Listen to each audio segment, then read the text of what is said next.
One of the big changes in medical practice over the last 50 years, say, has been the shift from paternalism to autonomy. Today there is a shift to autonomy, that is, patients making their own decisions about what treatments they will or won't accept, second-guessing doctors often enough, using Dr. Google or I researched it on House. So the idea that a doctor has a certain moral authority has shifted in the last 50 years or so. What hasn't changed is that good health decisions require three things. We need to have an accurate sense of what the problem is, a good diagnosis. We need to have a good sense of the potential treatments for it. And I need, as the patient, to have a clear sense of what I prefer, not just about that particular treatment, but about my health in general and my life in general. So, good diagnosis, good treatment plan, and my own preferences. When you bring those three things together, you get a good moral medical decision. The whole notion of autonomy or patient choices is good. It respects the dignity of individuals. It reminds us that we are as it were, the masters of our own destiny. We have certain rights, we have certain privileges as individuals, which the law recognises and which ethically we can exercise without hesitation. If I think that a treatment offered to me won't be therapeutically beneficial or would be an unreasonable burden upon me, then ethically I can refuse to accept that treatment, even if it means my life is shortened. Autonomy, though, doesn't mean there's only one decision maker. And that's where the whole notion of autonomy can fall apart. We always make decisions in the context of a community of care. So if you think about my visit to my GP, I'm feeling unwell, so I make an appointment and I go along to see my GP. The first thing my GP asks is, how can I help you, or what's the problem? So she's seeking information. My role is to provide that information. So I tell her what I'm feeling, when it started, how it affects me, and so on. Usually she then goes on to ask other questions. Where does it hurt? When did it start? These sort of things. She might run some standard tests, take my blood pressure, take my temperature, listen to my heart, listen to my lungs, maybe even order some blood tests. That's all her contribution, gathering information so that she can make a professional judgment about the cause of my illness. It's the differential diagnosis. Eliminating other possibilities, we're left with this cause, and that's what we need to treat. The other thing that the GP does is prescribe a treatment. Often it's a medication. I get a script, take it off to the pharmacy. The pharmacist asks me questions about other medications that I'm on, provides me with that, gives me advice, and I'm away. So medical treatment, medical care is always a community affair. There's myself as the patient, there's my GP as a medical professional, there's the pharmacist who has expertise with the drugs and medications. And it could go on further. It could be my wife or my husband who I tell I'm not feeling well, so she rings the doctor or she takes me to the hospital. If I'm taken to the hospital, there's the admission staff, perhaps the triage nurse if I'm taken to accident and emergency, and the triage nurse makes an assessment of how urgently do I need to be treated. Then there are the treatment staff, the doctors, the registrars, the consultants, perhaps a surgeon. So now our community of care is much, much bigger. Then there's the nursing staff, there may be physiotherapists, there's pastoral care staff, and eventually when I'm discharged, there's care at home. So the community of care around this one incident for me it may flow out to 20, 30 people. The dynamic of a community of care is that each person contributes something. It may be knowledge, expertise, it may be hands-on treatment, but the aim is to restore me to health as far as that can be.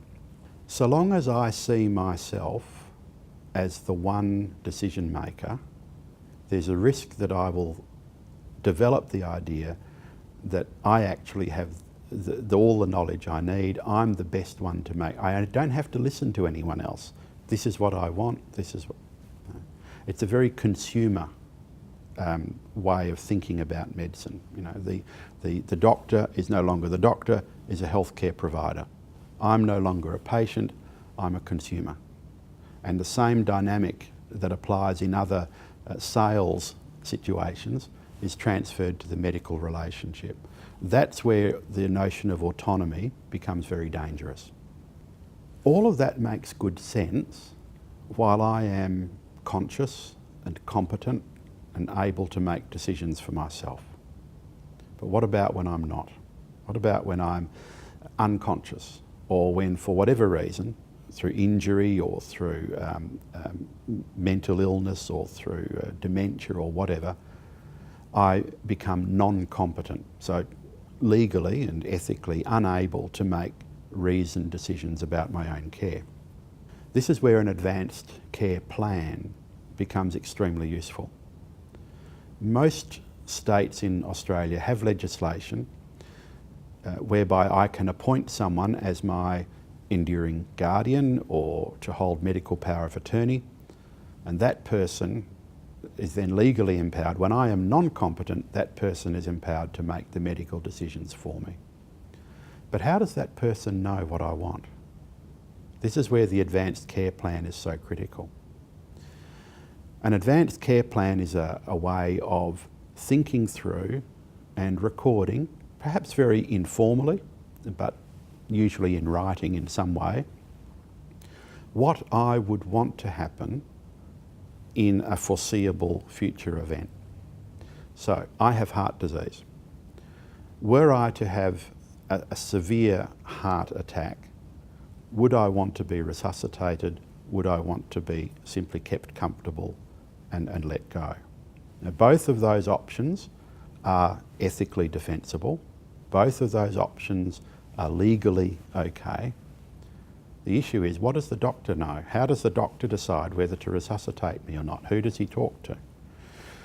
If I have an advanced care plan and I've given that to my enduring guardian or my medical power of attorney, that person then knows what I would want and can be guided by that.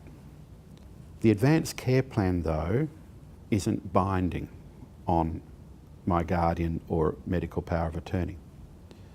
Because, as I said, good medical decisions require knowledge of what is my condition, what are the reasonable treatments, and what are my preferences. I can't foresee what my condition will be. I'm not conscious to be able to make a choice amongst the possible treatments. I have to trust my guardian to do that.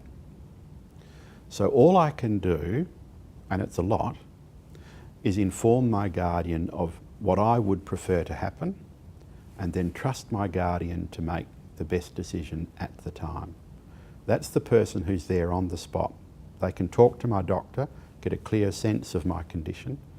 They can listen to the various treatment options and then choose from amongst those options according to my preferences.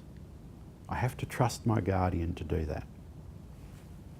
Now, if I don't appoint a guardian, then again, most state legislation allows for a responsible person, or what used to be called the next of kin. That person then has the power to make decisions for me. But the critical step is my advanced care plan.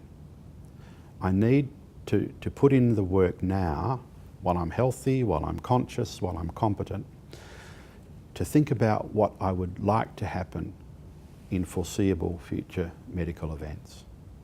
I'd need to have the conversations with the people who matter. I need to be able to be clear enough about my preferences, but always with the understanding that someone else will make the decision for me. So an advanced care plan is a really important piece of information for the community of care. The doctors, the nurses, my family, my enduring guardian, my children, if they know that these are my preferences, they're all much more confident about the decision that will be made. The community of care is the way that I'm cared for. The advanced care plan is the way I can be part of that community of care even when I'm not conscious.